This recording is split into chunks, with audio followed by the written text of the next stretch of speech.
Mikirnya tuh berapa lama sih hidup, kapan mati, ya itu dua kata itu aja sih sebenarnya. Kalau memang keluarga aku ngedukung, inilah saatnya. Tapi kalau memang keluarga aku juga mau ninggalin aku, ya ini juga saatnya. Jadi aku pikir itu bunuh diri sebenarnya. Kalau memang aku ditinggalin keluarga, aku bunuh diri beneran tuh, ibaratnya mati sama kesendirian aku gitu kan. Mama tuh sempat ngomong, apa itu ya Tin yang dibilang HIV, kata mama gitu. Iya mah, Tini kena HIV. Nama saya Hartini, umur 34 tahun, Oda sejak 2008, punya putri 2 yang hidup, yang ada. Yang pertama 17 tahun, namanya Widya Estening Rahayu. Yang kedua meninggal di usia 6 bulan karena kebocoran jantung. Yang ketiga meninggal di usia 9 bulan karena ketidaktahuan saya tentang informasi HIV. Sekarang punya putri keempat, Nasita Apuina Rahayu, yang lahir 2 September 2014. Di Indonesia, HIV merupakan salah satu masalah kesehatan utama yang dapat mempengaruhi tingkat kematian ibu dan anak. Lebih dari 90% kasus anak dengan HIV terpapar oleh ibunya. Masa kehamilan saat persalinan dan menyusui merupakan situasi di mana anak berisiko terpapar HIV dari sang ibu. Untuk itulah sejak tahun 2004, pemerintah Indonesia menggalakkan program pencegahan penularan HIV dari ibu ke anak atau PPIA.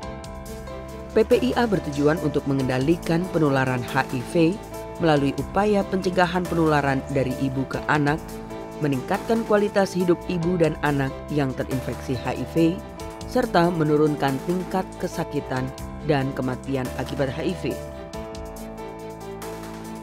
Sebagai bagian dari penanggulangan HIV dan AIDS di Indonesia, layanan PPIA diintegrasikan dengan layanan KIA, KB, kesehatan reproduksi dan kesehatan remaja di setiap jenjang pelayanan kesehatan dalam strategi LKB HIV dan AIDS atau layanan komprehensif berkesinambungan.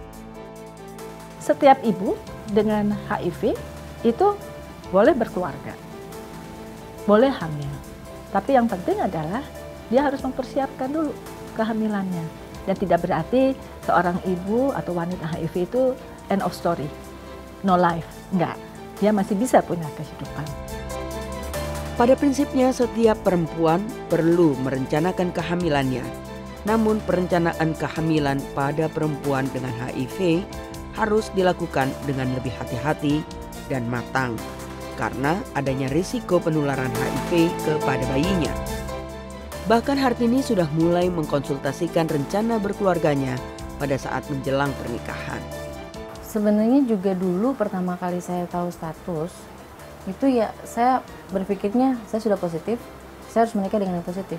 Karena saya nggak mau nularin virus saya ke orang lain. Enggak Bu, kalau laki-laki negatif mau sama saya. Oh, kamu kok minder? Tapi setelah beberapa informasi yang saya dapat, ternyata nggak harus juga, kita juga kan tahu cara penularan HIV itu seperti apa, pencegahannya pun seperti apa.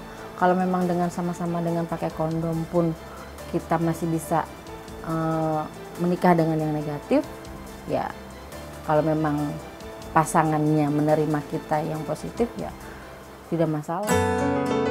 Pada tahun 2013, Hartini menikah dengan Firman, laki-laki 34 tahun yang kini menjadi ayah dari putrinya. Sejak memutuskan untuk menikah, mereka memang berencana untuk langsung menjalankan program kehamilan. Saya punya target saya menikah di usia 25-an gitu kan. Tapi ternyata kan yang Maha Kuasa berkehendak lain kan, saya sudah umur 30 tahun lebih, akhirnya bertemu dengan pujaan hati saya ya kan. Hartini umur sudah ya kepala 3 dua-duanya. Saya melihat posisi perempuan kalau sudah kepala 3 kan agak beresiko juga untuk hamil. Makanya saya pikir kalau kita dipanjangkan umur, kita bisa menikah ya langsung program punya anak aja. Kapan kawinnya? Tanggal 9 November dong. Waduh, selamat ya. Saya sih langsung, tadi menikah ini mau langsung hamil dong. Oh gitu. Anak. Nah, jadi ada masa-masa subur. Kalau ini haid, dari haid yang satu ke haid yang lain, maka di bagian tengah ini ada yang namanya ovulasi. Dan 2 hari ke depan sama 4 hari ke belakang ini adalah masa yang kita sebut masa subur. Di luar masa subur, kondomnya tetap dipakai. Di dalam masa... Syarat untuk seorang wanita yang HIV positif untuk bisa hamil itu sebetulnya sangat mudah. Yang pertama, dia harus tahu bahwa dia potensial menularkan penyakitnya itu dari ibu ke bayinya. Jadi dia potensial menularkan ke bayinya. Sehingga syarat yang pertama adalah dia harus minum obat. Viral loadnya harus ditekan serendah mungkin supaya tidak bisa menularkan ke bayinya. Jadi kita biasanya cek viral loadnya undetectable atau tidak terdeteksi, dan CD4-nya harus sekitar di atas 350. Yang penting ibunya sehat dan tidak ada infeksi sekunder lainnya. Misalnya infeksi oportunistik seperti paru-paru, toxoplasma di otak, ataupun vulvovaginitis candidiasis, ada keputihan di mana-mana. Jadi semua bersih, ibunya sehat, kita sarankan boleh hamil. Kalau di daerah tidak ada pemeriksaan CD4 atau viral load, pokoknya pastikan 6 bulan minum obat teratur. Ya Pak, soalnya kan doa ya, bisa punya anak, segera hamil. Nanti kalau hamil, kontrol lagi ya. Ayo.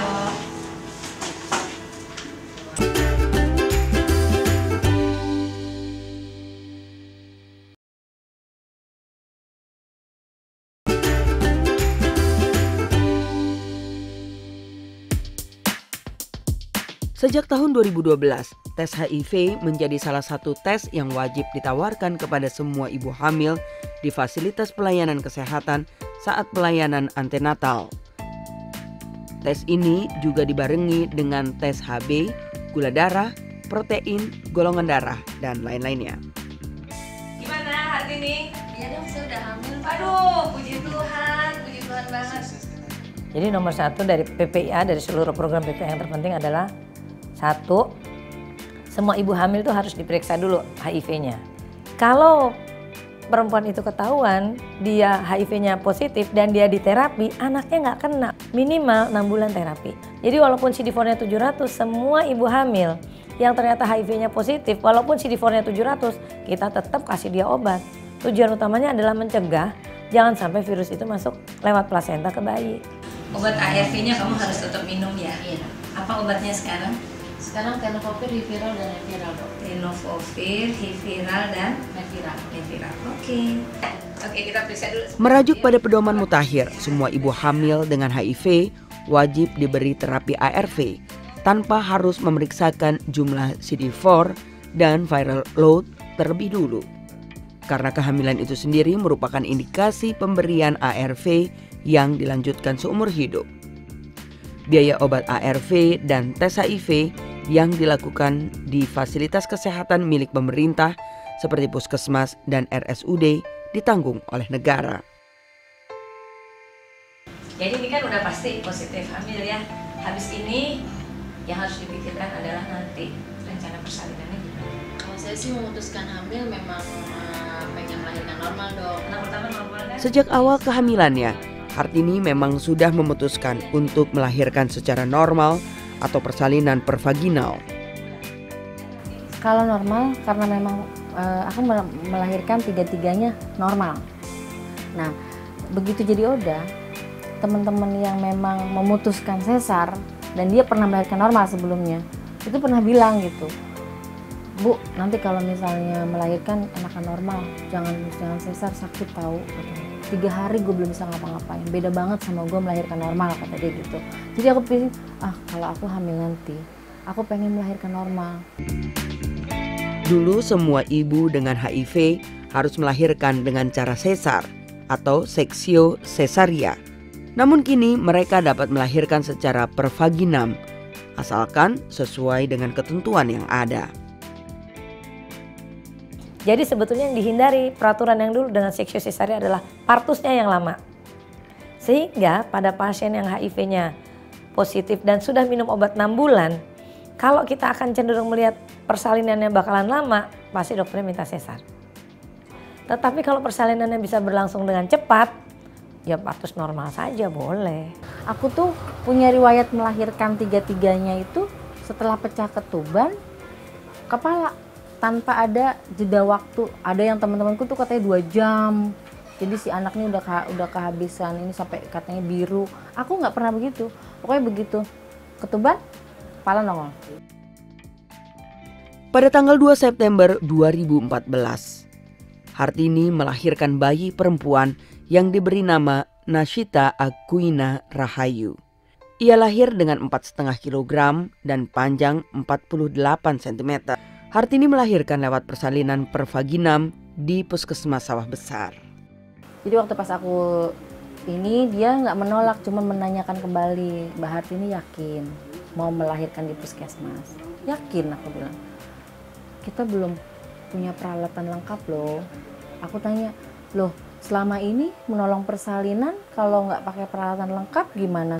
Nah, aku datang ke korbitnya, ke Ibu Lasma itu, Bu, gimana sih? Ini tadi aku masuk ke ruang bersalin nih, ternyata ada yang begini, aku cerita. Udah Mbak Tini nggak usah takut, nanti kalau memang mereka nggak siap, aku yang datang lah. Bu Lasma kan cuma ada siang, cuma dari Senin sampai Jumat. Kalau aku lahirannya Sabtu atau Minggu, aku bilang gitu. Nggak apa-apa, telepon aku aja, aku bisa datang, kata dia begitu. Dokter Ani udah ngasih ultimatum, Dokter Ani itu Kapuskes Sawah Besar, udah ngasih ultimatum siapapun bidan yang nggak mau menolong persalinan kamu, kata dia, itu silahkan membuat surat pengunduran diri sebagai bidan puskesmas. Gitu. Memang Mbak Hartini datang ke tempat saya dengan nangis-nangis. Nangis-nangis, dia bilang gini, Mbak, saya mau lahiran di sini, tapi semua menolak. Menolak semuanya. Saya yakinkan sama teman-teman, oke, kalau mereka nggak mau menolong, saya siap. Jam berapapun saya akan nolong, gitu. Ternyata ada yang menolong. Sudah itu kan saya memang mengajukan ke kepala puskesmas dong. Terus dia bilang ke kepala puskesmas bahwa nggak apa-apa nolong di sini, katanya. Wah, dokter Ani juga ingin membantu menolong, katanya. Dia mau sendiri menolong. Kalau dia lahir telepon aku ya, gitu.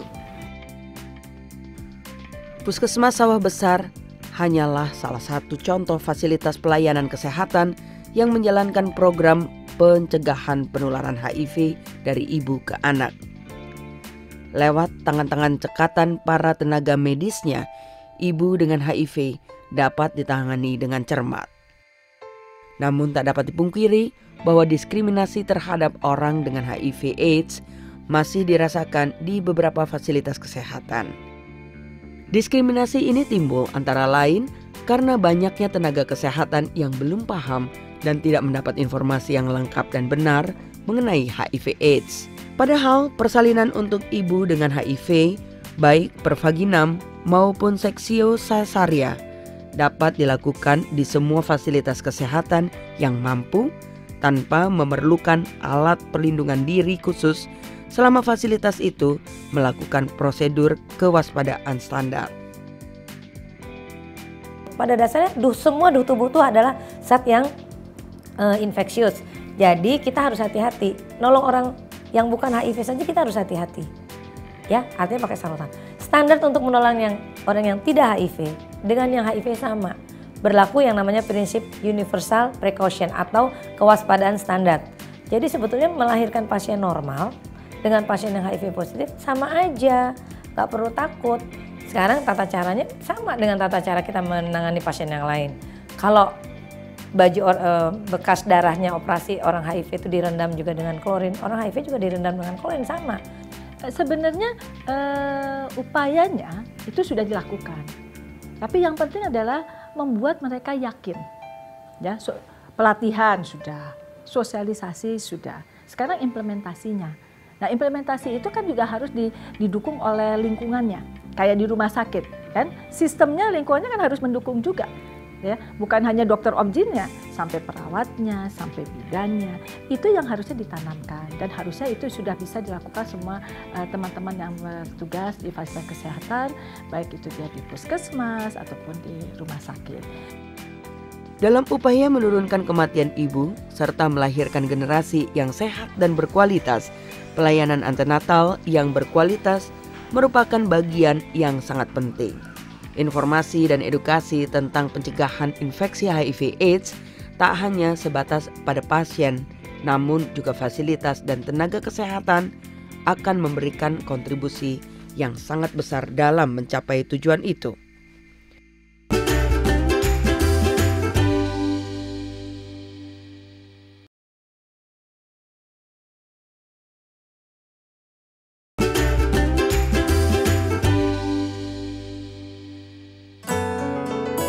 Sejak kelahiran Nashita, Hartini seolah mendapat semangat baru untuk memperjuangkan kehidupan. Sebagai tanda terima kasih kepada putrinya, ia bertekad untuk selalu memberi yang terbaik baginya. Faktor utama yang mendorongnya adalah ASI adalah hak anak aku gitu. Nah itu kewajiban aku sebagai orang tua memberikan hak anak aku kan gitu. Buat apa kita kasih susu formula kalau ASInya aku sendiri tuh banyak keluar yang cuman masa dibuang doang. Lagian juga aku mikirnya lagi nih, sufor itu ribet. Malam ngantuk-ngantuk kita, karena berapa kali kan aku waktu masih anakku yang sufor itu nyajiin tuh kita kena air panas, ngantuk kan gitu. Belum kita kadang-kadang saking teledornya juga kepanasan lah. Belum dari botolnya juga kan, sterilisasi botolnya juga kita kadang keteter kalau semalaman kalau cuma punya beberapa botol gitu. Awalnya Hartini agak ragu untuk memberikan ASI pada Nashita karena teringat putri ketiganya yang meninggal akibat pemberian ASI dan susu formula secara bergantian atau mixed feeding. Namun dengan adanya konseling laktasi serta dukungan yang begitu besar dari sang suami, akhirnya Hartini memutuskan untuk memberi ASI eksklusif pada bayinya. Dulu saya berpikirnya itu ASI itu kan pemberian Tuhan. Nggak mungkin Tuhan memberikan sesuatu itu dengan musibah gitu di dalamnya kan. Pastinya itu kan anugerah. Ya udah itu hak anak itu kan, ASI itu hak anak dari seorang ibu gitu kan. Ya saya nggak mau anak saya itu nggak minum haknya gitu, nggak mendapatkan haknya yang dari ibunya. Ya udah, makanya saya kekeh dari waktu istri saya sebelum hamil pun saya udah bilang nanti anak saya harus ASI. Saya nggak mau susu formula. Kalau belum waktunya ya, kalau sudah waktu sih nggak apa-apa. ASI memang merupakan makanan terbaik untuk bayi karena mudah dicerna. Selain itu, ASI pun kaya akan manfaat.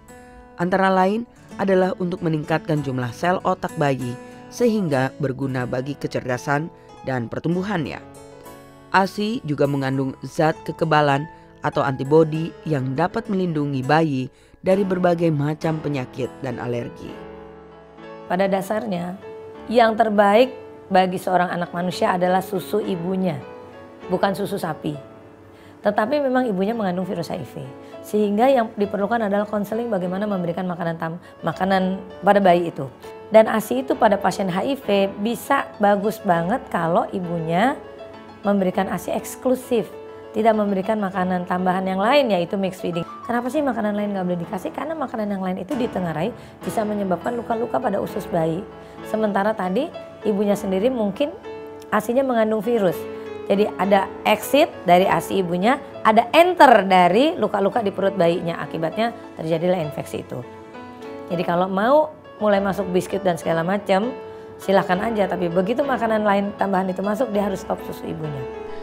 Sejak sebelum persalinan, ibu dengan HIV sudah mendapat informasi dan konseling lengkap mengenai pemilihan makanan bayi terkait risiko penularan HIV. Pengambilan keputusan pun dapat dilakukan ibu dan keluarga setelahnya. Konseling laktasi didapat sejak perawatan antenatal pertama sesuai dengan pedoman. Saat ini layanan PPIA tersedia di 33 provinsi di Indonesia. Bagi ibu dengan HIV di daerah yang belum memiliki tenaga kesehatan yang mampu, mereka dirujuk ke fasilitas pelayanan HIV yang lebih memadai. Mereka pun akan ditangani oleh tenaga kesehatan lain yang terlatih. Penetapan daerah yang memerlukan pelimpahan wewenang atau task shifting petugas diputuskan oleh kepala dinas tempat. Hasil kegiatan ini menunjukkan bahwa upaya PPIA yang dilaksanakan dengan terintegrasi dengan layanan KIA, KB, dan layanan KTS dan PDP berhasil dengan baik dan efektif. Dalam tahun terakhir ini, telah dilakukan upaya intensif PPIA di beberapa wilayah.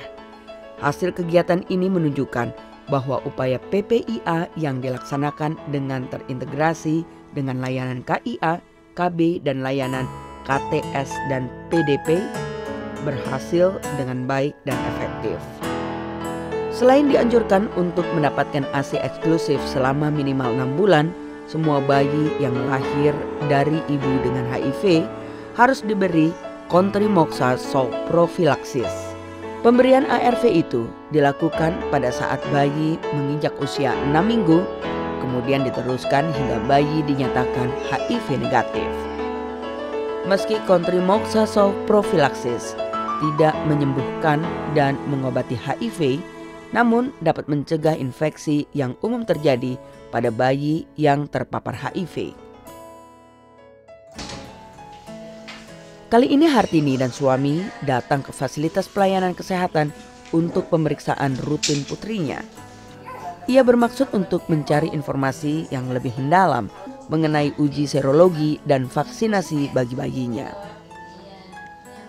Bayi dari ibu dengan HIV juga tetap diberikan vaksinasi seperti pada bayi lainnya, termasuk pemberian vaksin hidup seperti BCG, polio oral, dan campak. Kecuali bila terdapat gejala klinis infeksi HIV. Jadwal pemberian imunisasi itu pun sama seperti anak-anak lainnya sesuai dengan petunjuk buku KIA. Uji serologi digunakan sebagai uji untuk menentukan adanya paparan HIV selama kehamilan dan persalinan. Sedangkan pada anak usia 18 bulan lebih digunakan sebagai uji diagnostik. Mulai dari kehamilan trimester ketiga, antibodi dari ibu ditransfer secara pasif pada janin. Oleh karena itu, pemeriksaan serologi HIV pada anak kurang dari 18 bulan dapat menunjukkan hasil reaktif, walaupun anak tersebut tidak terinfeksi HIV. Saya akan memberikan ibu surat pengantar ya untuk ke laboratorium. Membesarkan anak dengan risiko paparan HIV memang bukanlah tugas yang mudah, apalagi bagi ibu dengan HIV yang juga membutuhkan dukungan psikososial dan perawatan sepanjang waktu.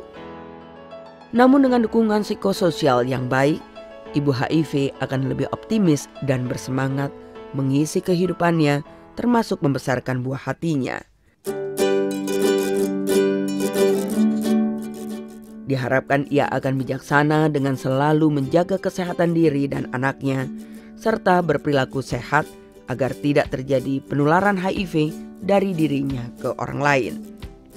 Disitulah peran PPIA hadir.